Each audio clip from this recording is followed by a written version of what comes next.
1. First, you have some time to look at questions 1 to 4.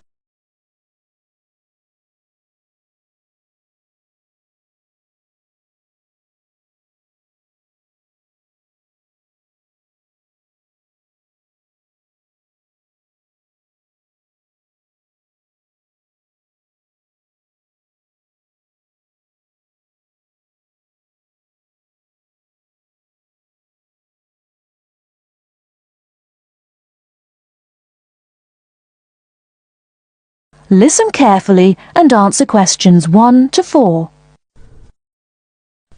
Good afternoon. I have with me in the studio today Dr. Stephen Phillips, author of the new book Silver Lining, which is an investigation into UFOs. Now, Dr. Phillips, can you tell us a little about your book? Yes, certainly. Over the last 12 years, I've become increasingly interested in the subject of UFOs, and this book is a compilation of all the sightings that I've heard about, together with evidence. You see, so many people are convinced that there is life on other planets that I thought I would do some research myself. And what did you find? Are we alone in the universe? You sound skeptical. Well, you'll have to buy the book to find out my personal conclusion, but I can tell you this. There are a lot of sightings in a number of different countries, and the surprising fact that I have found is that despite never having met each other, a great number of these witnesses describe an almost identical object. Now, I realize that television and the media has given us all a mental picture of a UFO, a silver ship with bright lights that moves at very high speed. What interested me was that in all the eyewitness accounts I heard, people gave very precise and detailed descriptions that varied only slightly.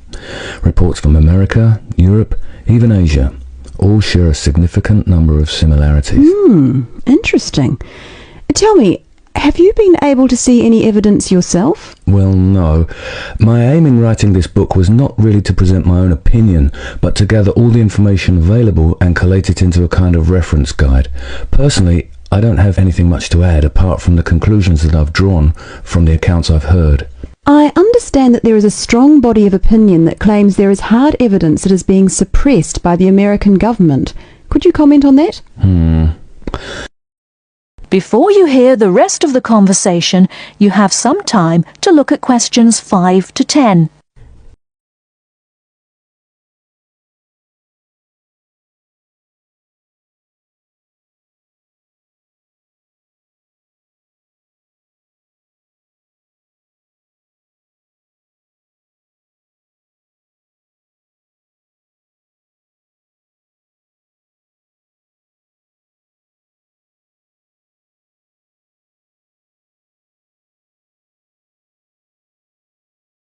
Now listen and answer questions 5 to 10. Personally, I don't have anything much to add apart from the conclusions that I've drawn from the accounts I've heard.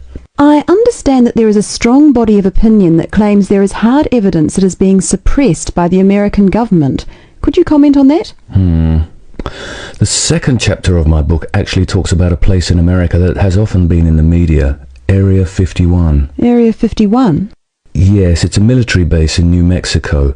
In 1947, a man called McBrazel claimed... Sorry, who? McBrazel. That's M-A-C, capital B, R-A-Z-E-L.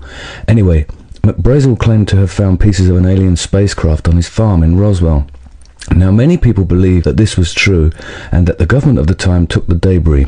Since that time, they have denied all knowledge of any such find, and accounts by the many leading experts at the time dismissed the claim, believing that McBrazel had actually found pieces of a high-altitude weather balloon that had disintegrated. Now, the lack of information combined with the large number of conspiracy theorists means that no useful scientific conclusion can be drawn, but I have found out one or two surprising details.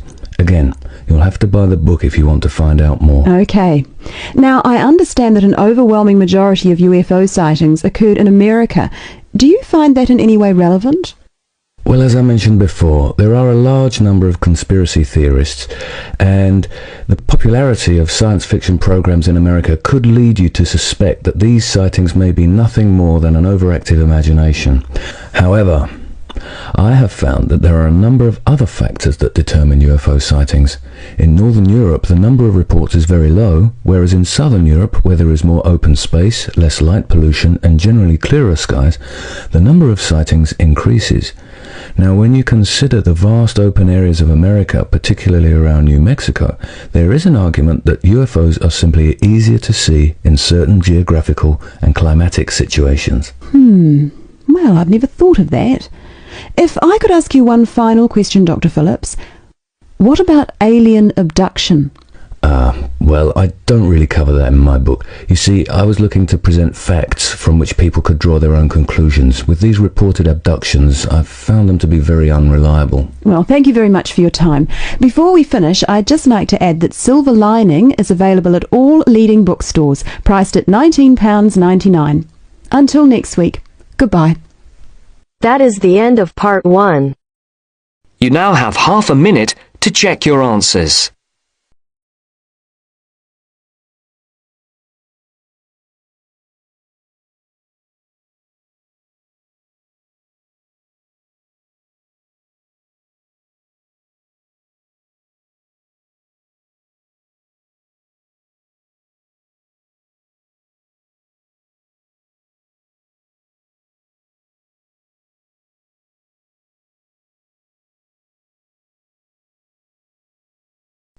Now turns to part 2. Part 2. You will hear the director of a new art centre speaking to a group of local people who have come to hear what the new art centre will be offering. First, you have some time to look at questions 11 to 15.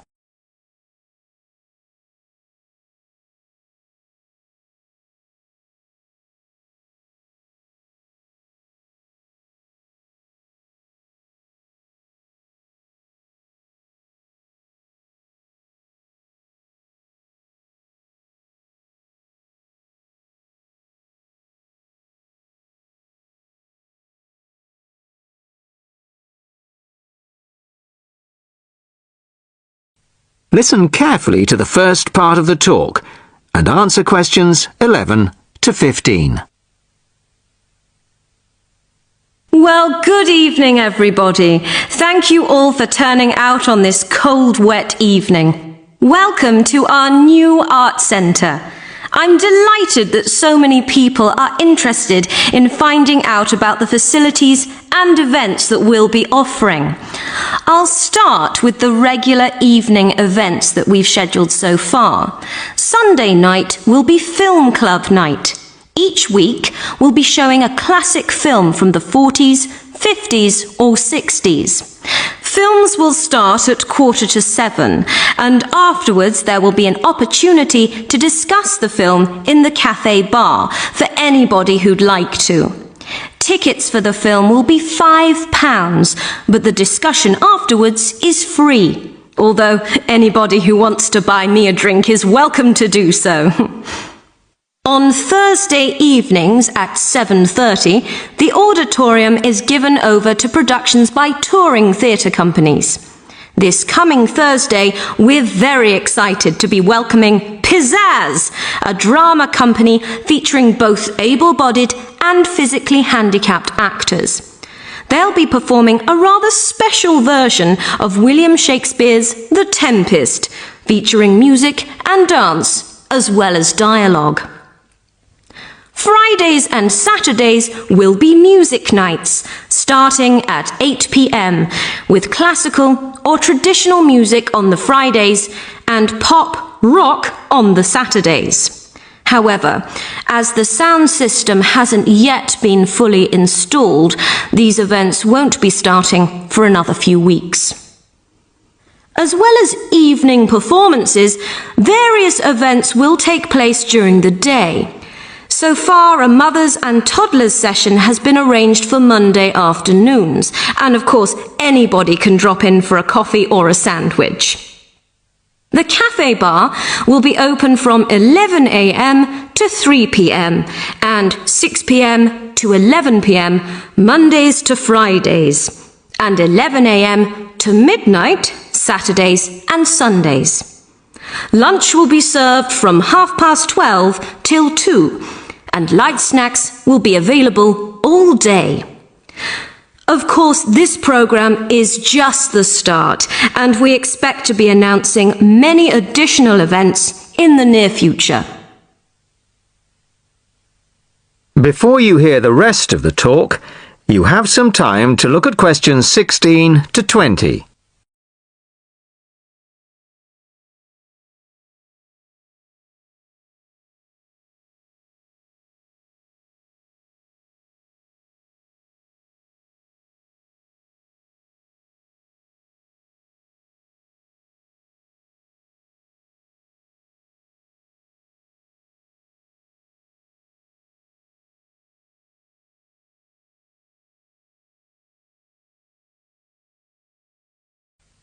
Now listen and answer questions 16 to 20. Now I'd like to take this opportunity to tell you about becoming a member. Membership benefits include reduced price tickets, priority bookings, and a monthly newsletter, which will feature the latest details of forthcoming events, plus details of other arts events in the local area. The cost of membership is just £15 a year, which I think is very reasonable. To get a membership card, you'll need to provide us with a passport-sized photo, plus payment, of course, by cash or cheque. We can't accept credit cards, I'm afraid, at least not for the moment. We hope to have credit card payment facilities available in the not-too-distant future. Then, when you want to buy reduced price tickets, you simply show your card at the box office or quote your membership number if you're making a telephone booking. Generally, a membership card will save around 20% on the full ticket price, so it really is very good value. Now we come to the most important part, your suggestions. It's your art centre, so we want to hear what you'd like to see. That is the end of part 2. You now have half a minute to check your answers.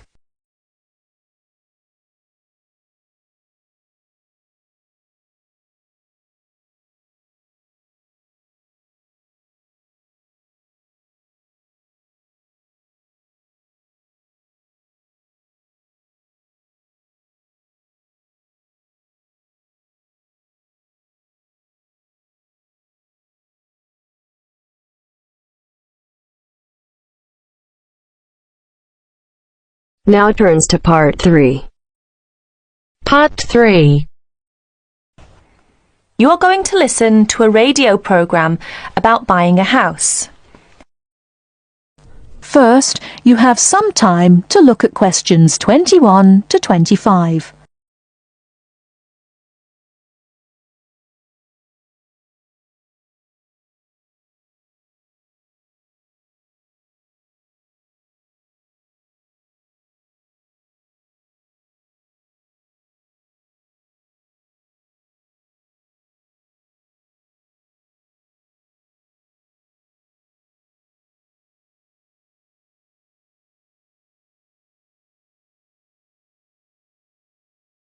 Now listen carefully and answer questions 21 to 25.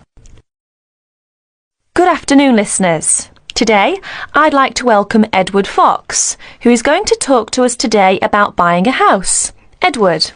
Thank you, Eunice. For most people, at least, buying a house is a major life event, and probably the single most expensive item you are ever likely to buy. It is also a place that you can make your home. Therefore, thinking carefully before you make a purchase is of the utmost importance. One of the most important things to consider before buying any property is the location, because remember, it is where you plan to spend a large part of your life, or indeed the rest of your life in some circumstances. Therefore, consider the type of life you enjoy leading. Are you a very sociable person who enjoys nightclubs and discos? If so, then you may wish to consider something close to the city, or indeed in a city where it is convenient for all types of nightlife. On the other hand, if, like me, you prefer a quieter life, then you may want to consider something away from the city. However, do remember that proximity to your place of work is also important. Indeed, we spend most of our life at work, and you don't want to have to spend 2 or more hours every day travelling to work now, do you? Therefore, transport is the utmost importance. City suburbs, however, are often conveniently located for commuting to work, All for shopping. without being in the heart of a busy city. You may, however, think that a house in the suburbs would be far too expensive. Yet houses located in cities can often exceed the price of suburban houses. So check out the prices. You may be surprised. Family is another important consideration. You may prefer a house that is away from a busy street or main road. And of course, remember that children have to attend school. Is there a good school in the area, or would your children have to travel a long distance to get to school? Therefore, if you have children, or you plan to have children, location is a very important factor. And of course, remember that a family influences the size of the property. Before you hear the rest of the talk, you have some time to look at questions 26 to 30.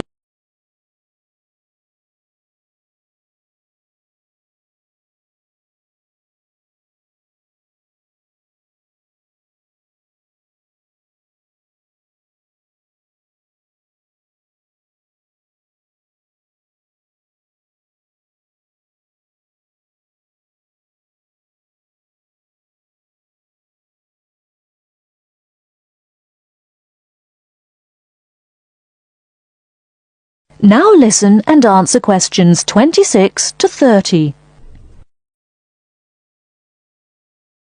And of course, remember that a family influences the size of the property. There are, of course, various types of houses. There are detached houses which stand alone and are not joined by to another building. Then there are semi-detached houses, which, incidentally, are the most common, and for good reason. Because they are less expensive than detached houses, this is because they are, in fact, 2 houses joined together, and therefore take up less space. And finally, there are townhouses, which are many houses joined together to form a long row. But don't think that townhouses are less expensive than semi-detached houses. They rarely are. This is because they are usually built in cities where the prices of property is very expensive indeed. The age of property is another consideration. If you're considering buying an old house, beware. You may be faced with expensive repairs and renovation bills. So have the house thoroughly checked by a professional surveyor before you decide to buy. But then again, there are things you can look for yourself. Things such as the condition of the woodwork, especially doors and windows that can be expensive to replace. More importantly, make sure all the fixtures and fittings, things such as cupboards, sinks, taps, bathtubs, are all in good working order, because replacing kitchens and bathrooms can be a very costly business. And don't forget the garden. If the property has one, if you enjoy gardening, then fine. But if you don't enjoy gardening, then you may prefer a small garden as opposed to a big one. But even if you do enjoy gardening, it is important to remember that gardens take up a lot of your time. So keeping a garden in good order may be very difficult if you work long hours. One final thing is the general feel of the place. Does it have a good atmosphere? And most importantly of all, would you feel comfortable living there? Thank you, Edward. But I'm afraid that's all we have time for today. But I'll be back next Wednesday when my guest speaker will be talking about buying a computer. So until then, bye for now. That is the end of part 3. You now have half a minute to check your answers.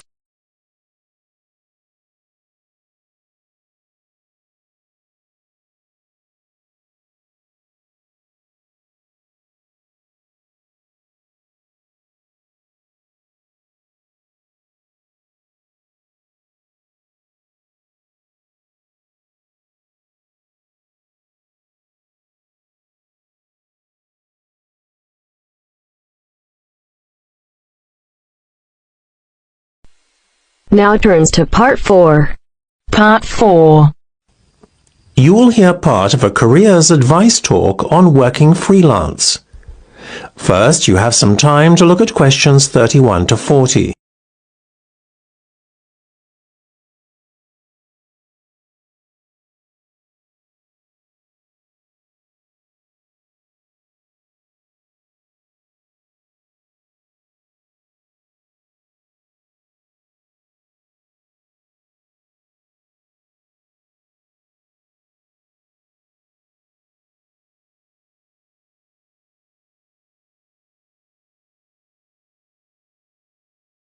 Now listen carefully and answer questions 31 to 40.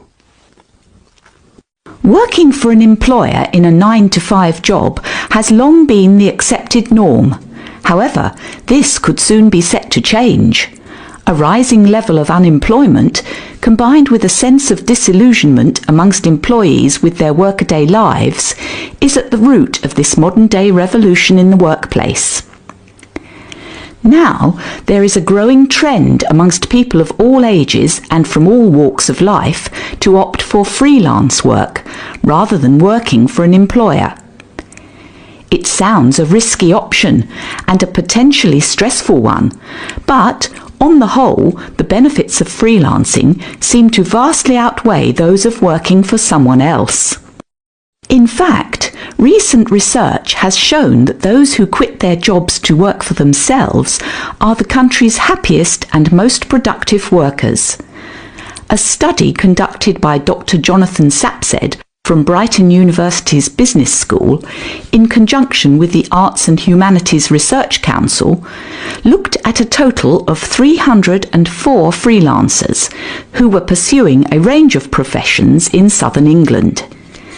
They found that, far from struggling to get by, many were not only doing well, but excelling in their new professions. So, what are the advantages of freelancing? Well, there are many. One of the most obvious benefits is not having to be answerable to a boss and having to face criticism or unfair demands. In addition, not being based in an office or shared workplace with competitive or difficult colleagues is another bonus.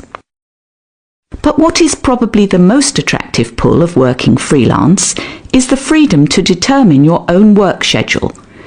You are no longer at the mercy of a timetable dictated to you by your employer. If you have family commitments, these can easily be fitted around your working hours. Furthermore, if you have an off day one day, it's easy to make up time another day without having to face your employer's wrath when you are being less productive than usual. Those who work in creative and digital industries stand to benefit most from working freelance. In these fields, workers are at liberty to choose their ideal working location, as they are not restricted to working in a set place. It really is an ideal lifestyle that many would aspire to if they were more aware of the options available to them. Lastly, to add to an already convincing list of benefits from doing freelance work, there is the financial reward. Freelancers typically work a 38-hour week and earn a median wage of £43,000, well above the national average of £25,000, and are happier than other workers. It seems that people are now catching on to the myriad benefits that come with working as a freelancer. Currently, there are about 31 million people in work in Britain, and already 4.6 million are self-employed, thereby displaying the vitality of the freelance economy. In fact, so popular is freelancing becoming that it has even been suggested that the government needs to devise a new tax and other policies to support freelancers. Freelancing would seem to be the future of employment and the way forward. It is certainly well worth considering freelancing if you are doubtful about committing to working in a structured environment. That is the end of part 4. You now have half a minute to check your answers.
Give it to